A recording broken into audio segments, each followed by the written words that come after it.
இந்த தீபாவளிக்கு ரொம்ப ஈஸியாக சாஃப்டாக தேங்காய் பர்ஃபி எப்படி பண்ணுறதுன்னு பார்க்கலாம்.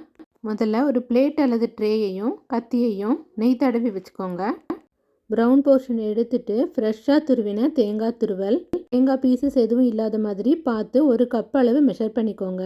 ஒரு கடாய் நல்லா சூடு பண்ணிவிட்டு அதில் 1 டேபிள் ஸ்பூன் நெய்யில் தேங்காய் துருவலை ஆட் பண்ணி மீடியம் ஃப்ளேமில் வச்சு நிறம் மாறாத அளவு வாசனை வரும் வர மட்டும் வதக்கி எடுத்துக்கோங்க. அது ஒரு பிளேட்டில் ஆற வச்சுட்டு அதே கடாயில் 3/4 கப் அளவு சுகரை ஆட் பண்ணிவிட்டு 1/2 கப் அளவு தண்ணி ஆட் பண்ணி அந்த சுகரை நல்லா கரைச்சிக்கோங்க.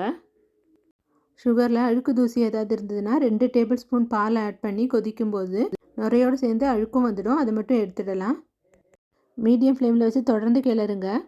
கரண்டிலேருந்து விழற பாகு இது போல் திக்காக இருக்கும். கையை ஈரப்படுத்திட்டு எடுத்திங்கன்னா இது போல் ஒரு கம்பி பதம் வரும்.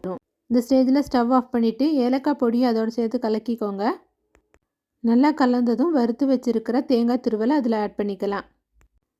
தேங்காயையும் பாகையும் நல்லா ஈவனாக மிக்ஸ் பண்ணி விட்டுக்கோங்க. ரெண்டும் நல்லா கலந்ததுக்கு அப்புறமா ஸ்டவ் ஆன் பண்ணிக்கலாம். தேங்காய் சேர்த்ததுக்கப்புறம் கொஞ்சம் லூஸான பதத்தில் இருக்கும். தொடர்ந்து மீடியம் ஃப்ளேம்லேயே வச்சு கிளறிட்டே இருங்க. அதில் உள்ள ஈரப்பதெல்லாம் நல்லா வற்றி கெட்டியாகிடும். இந்த பதத்தில் நெய் தடவின பிளேட்டில் அதை கொட்டிக்கலாம்.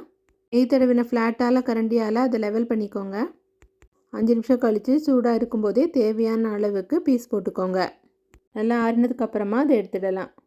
ஒயிட்டான பர்ஃபி வரணுன்னா நீங்கள் ப்ரௌன் போர்ஷன் எடுக்காமல் செய்யுங்க. மீடியம் ஃப்ளேம்லேயே வச்சு குக் பண்ணுங்கள். அப்போ தான் கலர் மாறாமல் இருக்கும். இன்னும் சில டிப்ஸ் வேணும்னா இந்த ரெசிபியோட ஃபுல் வீடியோவை கீழே இருக்கிற லிங்க்கை கிளிக் பண்ணி பாருங்கள்.